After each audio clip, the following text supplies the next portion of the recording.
Alright everyone, तो आज के इस कॉम्प्लेक्स एनालिसिस के सीरीज में कंटिन्यू करते हैं। आज हम लोग पढ़ने वाले हैं टेलर सीरीज के बारे में। ठीक है। टेलर सीरीज को पढ़ने से पहले कई सारी चीज़ों को हमें जानना पड़ेगा। सबसे पहले तो कन्वर्जेंस ऑफ एनी सीक्वेंस या सीरीज, और साथ ही साथ हमें radius of convergence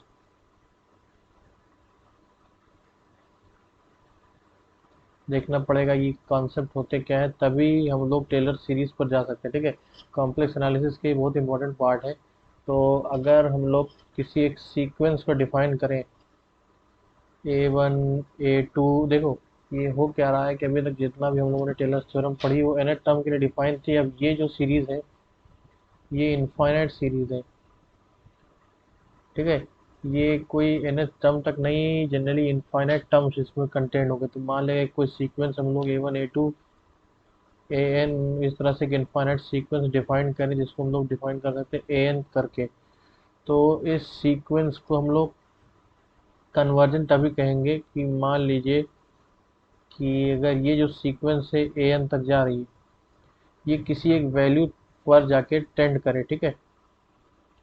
it tends to some value, then it implies it will be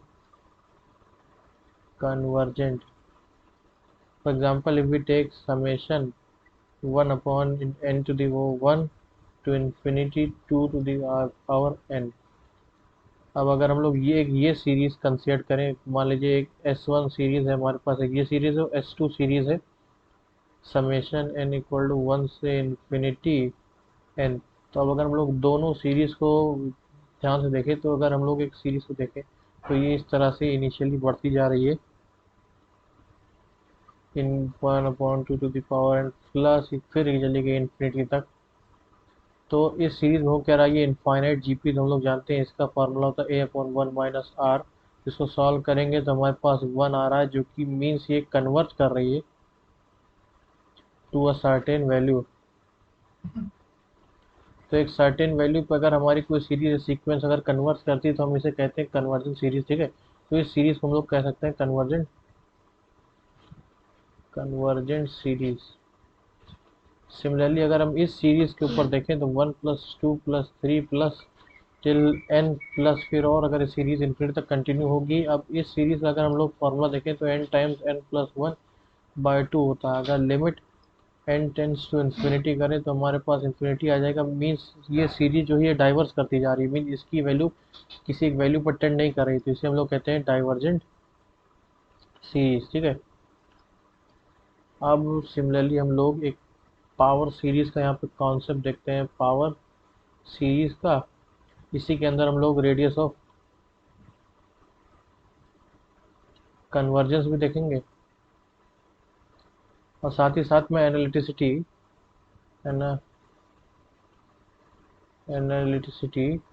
at infinity निकालना भी बता दूंगा कि कैसे इन्फिनिटी पर एनालिटिसिटी निकाली जाती है। ये हम लोगों ने प्रीवियस लेक्चर में देखा नहीं था। तो मान लीजिए पावर सीरीज डिफाइन होती है, अगर कोई हमारा जो सीरीज है F of Z summation a n z - z0 to the power n to the one to the infinity. तो इस तरह की अगर हमारे पास कोई सीरीज दी होती, सॉरी यहाँ n0, तो इसको अगर हम लोग a0 + a1 z - z0 a2 z - z0 का होल स्क्वायर, इस तरह से सीरीज अगर चलती जाएगी तो हम लोग यहाँ क्लियरली देख सकते हैं for z equal to z0 given series converges to a0। ठीक है। अगर हम लोग z की जगह z0 ले लेते हैं तो एक गिवन सीरीज एक कन्वर्ज कर जाती है। देखो सारे टर्म ज़ीरो हो जाएंगे और सिर्फ हमारे पास a0 ही बचेगा। तब यहाँ से हम लोग एक कॉन्सेप्ट लाते हैं रेडियस ऑफ कन्वर्जेंस का। अगर हम लोग ये जो पावर सीरीज जो लिखी गई है, ये एक z equal to z0 point को सेंटर करके लिखी गई है। ठीक है। इन जनरल कॉम्प्लेक्स में इतनी आसान नहीं होती है सीरीज, तो यहाँ पर हम लोग कॉम्प्लेक्स एनालिसिस पढ़ रहे हैं, तो कॉम्प्लेक्स एनालिसिस में हम लोग कर क्या रहे हैं, एक पॉइंट है जेड नॉट, और जेड नॉट को सेंटर करके ही हम लोग हमारी सीरीज लिख रहे हैं। अभी हम लोग टेलर सीरीज में देखेंगे कि हर एक पॉइंट पर हम लोग सीरीज नहीं लिख सकते, जब तक उस पॉइंट पर फंक्शन एनालिटिक ना हो तब तक हम लोग सीरीज नहीं लिख सकते। z equal to Z not पर अगर ये सीरीज सेंटर करके अगर बनाई गई है, तो मान लीजिए for some value z equal to Z not, यहाँ पर अगर हम लोग देखें z इक्वल टू a पर ये सीरीज कन्वर्ज कर रही है, मान लेते हैं z equal to some value Z N पर ये वैल्यू कन्वर्ज कर रही है, तो अगर उसका रेडियस r है, तो inside that disc every point this series will converge, ठीक है। अगर मान लेते कोई हमारे पास जनरल सीरीज है और वो जेड नॉट पॉइंट को सेंटर्ड करके बनाई गई है, और z equal to Z N पर ये सीरीज हमारी कन्वर्ज कर रही है, तो उस अगर उस रेडियस का हम लोग जैसे मान लीजिए जेड एन पॉइंट यहाँ पर हुआ, तो इन दोनों के बीच की डिस्टेंस अगर हम लोग r मान लें, तो अगर ये Z N minus Z not less than r, इस रीजन के अंदर ये डिस्क का एक रीजन हो जाएगा, तो इस रीजन के अंदर हर एक पॉइंट पर every point inside at every point inside this disk our series will converge। ये एक थ्योरम होती है, इस थ्योरम का आप लोग स्टेटमेंट जाने ना, मान लीजिए z equal to Z N पर हमारी कोई भी सीरीज कन्वर्ज हो जा रही है, कोई भी पॉइंट है जेड नॉट पर अगर सेंटर्ड करके बना रहे हैं हैविंग रेडियस r, तो उस डिस्क को अगर हम लोग कंसीडर करें, तो उस डिस्क के अंदर के सभी पॉइंट्स पर ये हमारी सीरीज कन्वर्ज कर जाएगी, but for all points lying outside z equal to Z not our series will diverge. ये भी एक थ्योरम होती है, अगर इस फॉर मान लीजिए एक सेंटर्ड करके हम लोगों ने z equal to Z N पर रेडियस r पे बनाई, तो इस डिस्क के अंदर हर एक पॉइंट पर वो कन्वर्ज करेगी, लेकिन अगर आउटसाइड पर हम लोग कोई एक डिस्क ले लेते हैं, कोई भी एक पॉइंट मान लीजिए z equal to Z N dash, तो इस पॉइंट पर ये कन्वर्ज नहीं करेगी, इस पॉइंट पर ये डाइवर्ज करेगी। सिमिलरली अगर हम लोग ये तो इसका कन्वर्ज ही हो जाएगा। मान लीजिए स्टार्टिंग में बताया जाता है z equal to Z not में जेड एन आर रेडियस करके एक जेड एन अगर हम लोग पॉइंट लें, और इस जेड एन पॉइंट पर हमारी सीरीज अगर डाइवर्स कर रही है, तो every point outside this disc हमारी सीरीज डाइवर्स करेगी, ठीक है। और इस पॉइंट पर हम लोग कुछ नहीं कह सकते, इनसाइड तो सीरीज हमारी अभी तो इसके बारे में बताया नहीं गया है, तो अगर बता दिया जाता तो इनसाइड हमारी कन्वर्ज कर जाएगी, लेकिन हम लोग ये नहीं कह सकते इस पॉइंट पर कि हमारी सीरीज कन्वर्ज करेगी कि डाइवर्स करेगी, ठीक है। तो ये है पावर सीरीज का कॉन्सेप्ट कन्वर्जेंस का। अब मान लीजिए हमारे पास कोई सीरीज दे दी गई है, summation A N Z minus Z not to the power N equal to 1 से इन्फिनिटी। अब इसका रेडियस ऑफ कन्वर्जेंस निकालना होगा हमें, कन्वर्जेंस, ठीक है। रेडियस ऑफ कन्वर्जेंस मीन्स कितने सेंटर्ड को लेने के बाद कितनी दूरी तक अगर हम लोग एक डिस्क कंसिडर करें, तो उस डिस्क के अंदर कितना रीजन हमारा इस सीरीज को कन्वर्ज, रीजन के कितने पॉइंट्स हमारे सीरीज पर अगर हम लोग इनपुट डालें तो सीरीज कन्वर्ज होकर जाएगी। तो एक हम लोग को एक रेडियस हम लोग को निकालनी होगी, तो उस रेडियस का फार्मूला होता है limit n tends to infinity a of n plus 1 divided by a n। ये इसकी वैल्यू l डैश के बराबर होती है, तो यहाँ से रेडियस ऑफ कन्वर्जन हम लोग लिख सकते हैं 1 अपॉन l डैश, ये फॉर्मूला होता है, ठीक है। अब यहाँ से हम लोग एक सीरीज लिखते हैं, लिमिट, एक क्वेश्चन ले लेते हैं इस पर कैसे करना है।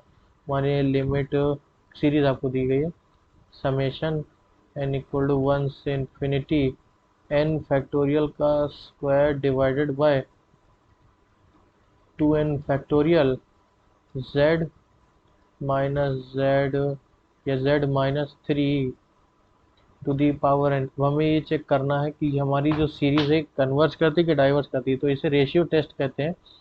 तो इस टेस्ट को भी हम लोग देखते हैं कैसे इसको यूज़ करना है। तो हमारे पास ए एन हमारे पास क्या आ जाएगा, N factorial times N factorial divided by 2n factorial, ठीक है। ए एन प्लस वन हमारे पास कितना आएगा, N plus one factorial N plus one factorial divided by 2n+2 factorial. ये कैसे आया, ये हो जाएगा 2n+1 से उससे आया, ठीक है। तो अगर हम लोग यहाँ पे अब रेशियो टेस्ट अप्लाई करें तो limit n tends to infinity, यहाँ से हमारे पास आएगा n+1 times n+1 times n factorial का होल स्क्वायर, इसको हमने तोड़ दिया है n टाइम्स n+n-1 फैक्टोरियल में, तो यहाँ से हो जाएगा 2n+2 2n+1 times 2n factorial में डिवाइड करेंगे इसको n factorial times n factorial से divided by 2n factorial n factorial से n फैक्टोरियल, हमारे पास आया n+1 डिवाइडेड बाय 2n+2 इस लिमिट पे यहाँ पर limit n tends to infinity apply करेंगे, हमारे पास 4 आया l dash.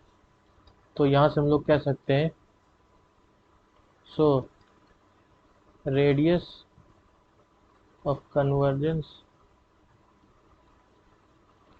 Of this series is r equals to 4। अब मान अगर हम लोगों ने तो इससे कह सकते हैं कि mod z minus three should be less than r। इस रीजन के अंदर अगर हम लोग z इक्वल टू 3 सेंटर लेके हम लोगों ने पॉइंट को सीरीज को लिखा है, तो अगर इस पॉइंट को हम लोग देखें z इक्वल टू 3,0, तो एक यहाँ से अगर हम लोग डिस्क कंसीडर करते हैं r रेडियस की, तो इस डिस्क के अंदर हर एक पॉइंट पर हमारी जो डिस्क का रेडियस हमारे पास कितना है, 4 है, ठीक है। तो इस 4 रेडियस के डिस्क को अगर हम लोग कंसीडर करें तो इस डिस्क के अंदर हर एक पॉइंट पर हमारा जो पावर सीरीज होगी वो कन्वर्ज करेगी, ठीक है। तो ये होता है कन्वर्जेंस का कॉन्सेप्ट, रेडियस ऑफ कन्वर्जेंस, ठीक है। अब हम लोग यहाँ पर चलते हैं टेलर सीरीज पर, कि टेलर सीरीज है क्या, ठीक है। तो हम लोगों ने जैसे यहाँ पर कहा कि अगर जेड नॉट डिस्क कंसीडर करें, जेड नॉट सेंटर्ड लेकर, suppose a function is analytic. अब जैसे हम लोगों ने यहाँ बात की थी जेड नॉट सेंटर्ड लेकर एक आर रेडियस की डिस्क कंसीडर करते हैं पावर सीरीज को डिफाइन करने के लिए। तो हमारी पावर सीरीज अभी हम लोगों ने देखी थी कि F of Z equal to summation N equal to 1 से infinity A N z minus Z not to the power n। अब यहाँ पर थोड़ी सी एक कंडीशन और आ जाती है कि for Taylor series our function f of z should be analytic at point z equal to Z nought, ठीक है। z equal to Z nought पे हमारा फंक्शन एनालिटिक होना चाहिए, ठीक है।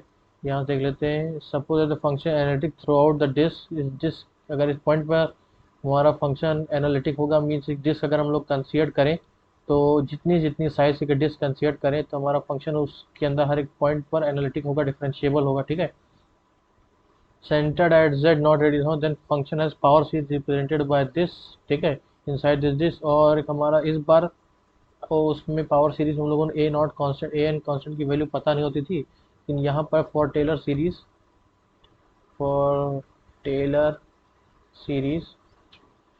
we know that our a n will be f of n at that point z naught divided by n factorial, f of n mean differentiation n times, ठीक है।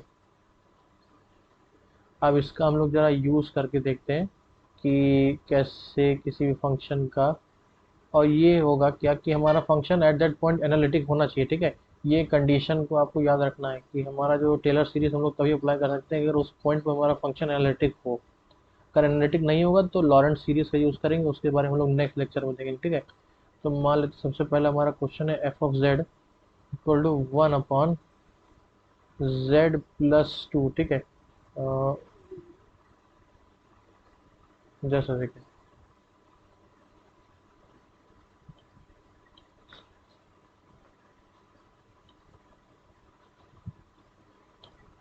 तो हम लोग यहाँ पर अगर अपना फंक्शन ले लें z+2, ठीक है, तो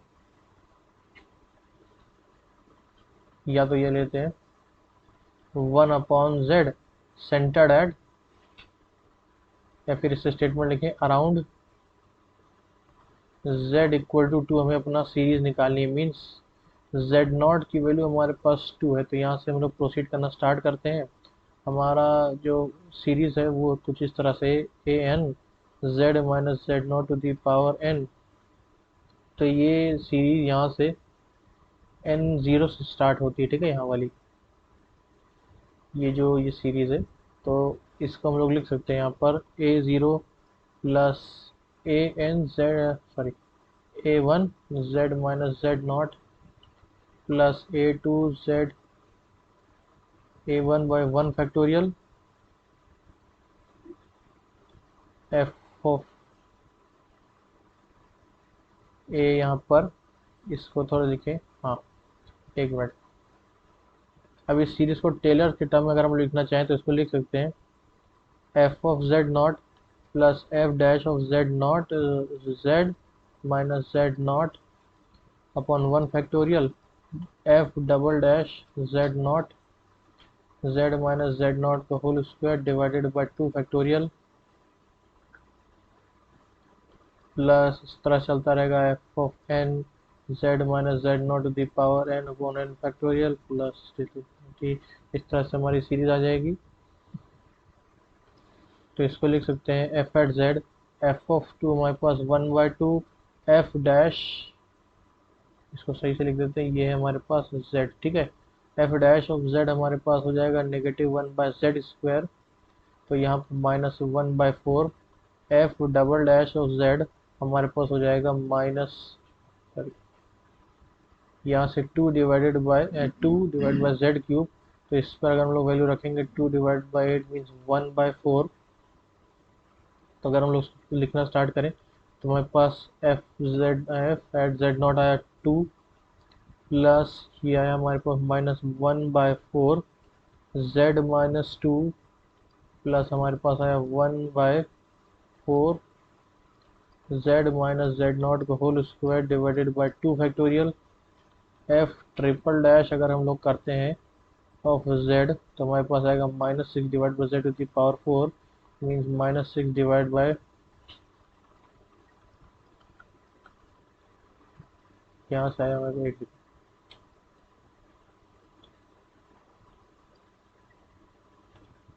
ये हमारे पास आया 3। तो हमारे पास आ गया 3/8, ठीक है। क्या लिख सकते हैं -3 divided by 8 z minus z0 का क्यूब डिवाइडेड बाय 3 फैक्टोरियल। इसको लिख सकते हैं 1/2 minus 1/4 z minus 2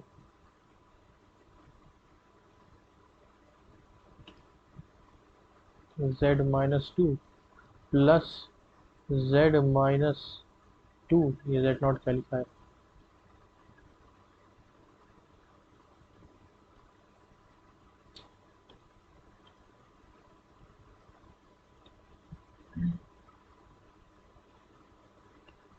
z minus 2, ठीक है। z minus 2 whole square divided by 8 minus z minus 2 to the power 3। ये हो जाएगा हमारे पास 6 to 16, प्लस इस तरह से हमारी सीरीज चलती जाएगी। तो ये हो गई हमारी टेलर सीरीज ऑफ हमारा फंक्शन सेंटर्ड एट z=2, ठीक है। इस तरह से हम लोग हमारी टेलर सीरीज को लिख सकते हैं। एक इसका और तरीका होता है, मान लीजिए इसी सीरीज को लिखने का तरीका जुगाड़ू मेथड होता है। हम हमारे फंक्शन 1/z को लिख सकते हैं 1/z+2 - 2, ठीक है। तो यहाँ से अगर हम लोग लिखें तो यहाँ आएगा 2 प्लस z माइनस टू, यहाँ से हम लोग अगर कॉमन ले लें 2 1 plus z minus two divided by 2। हम लोग यहाँ एक कंडीशन अज्यूम करेंगे, late assume that mod of z minus 2 divided by 2 is less than 1, then we can say that 1 by 2 1 plus z minus 2 divided by 2 to the power minus 1, तो 1 plus x to the power minus n होता है, फिर minus 1 लिखें, 1 minus x plus x square minus x cube, इस तरह चलता जाता है। तो 1 by two 1 minus z minus two divided by 2 plus x square z minus two divided by 4, sorry 2 का whole square minus z minus two divided by 2 का whole cube, इसको हम लोग लिखें तो हमारे पास आएगा 1 बाई टू 1, इसको अंदर ही भेज देते हैं फिर 1 बाई टू को, ये आएगा 1 by two minus z minus two divided by 4 plus z minus two का whole square divided by 8 minus z minus two का होल क्यूब डिवाइडेड बाई 16। इस तरह सीरीज हमारी चलती जाएगी। तो चेक कर लेते हैं, हमारा -4 8 16। तो हम लोग चेक कर सकते हैं कि हम लोगों ने जो टेलर्स थ्योरम से सीरीज निकाली थी वो हमारी सीरीज आई थी ये, और अभी हम लोगों ने जो ये मैनिपुलेशन करके निकाला है उससे हमारी ये आई। तो आप दोनों मेथड यूज़ कर सकते हैं, दोनों से आंसर सेम आएगा, ठीक है। तो अगर मैं अभी यही कहता कि at z equal to zero, तो z इक्वल टू ज़ीरो पर यूजिंग टेलर्स थ्योरम हम लोग इस सीरीज का एक्सपेंशन नहीं कर सकते, ठीक है, क्योंकि at z equal to zero हमारा फंक्शन एनालिटिक नहीं है, ठीक है। तो आज के लिए हम लोग का इतना ही। हम लोगों ने पढ़ा टेलर्स थ्योरम, और टेलर्स थ्योरम पढ़ने से पहले हम लोगों ने पढ़ा कन्वर्जेंस ऑफ सीक्वेंस और सीरीज, रेडियस ऑफ कन्वर्जेंस, कोई सीक्वेंस कन्वर्ज कैसे करती है, कन्वर्जेंस के लिए क्या है, कोई सीक्वेंस कन्वर्ज कर रही है तो उसे कहते क्या है, किसी की वैल्यू कन्वर्ज करती है तो उसे कन्वर्जेंस सीरीज कहते हैं, अगर डाइवर्स करती है तो डाइवर्स सीरीज कहते हैं। रेडियस ऑफ कन्वर्जेंस क्या होता है, सेंटर्ड किसी एक सर्कुलर डिस्क वाला मेथड उन्होंने लिया, फिर रेडियस ऑफ कन्वर्जेंस कैसे निकाला जाता है। फिर हम लोग यहाँ देखा कि टेलर्स थ्योरम होती क्या है पावर सीरीज में, ठीक है। तो आज के लेक्चर के लिए इतना ही, धन्यवाद।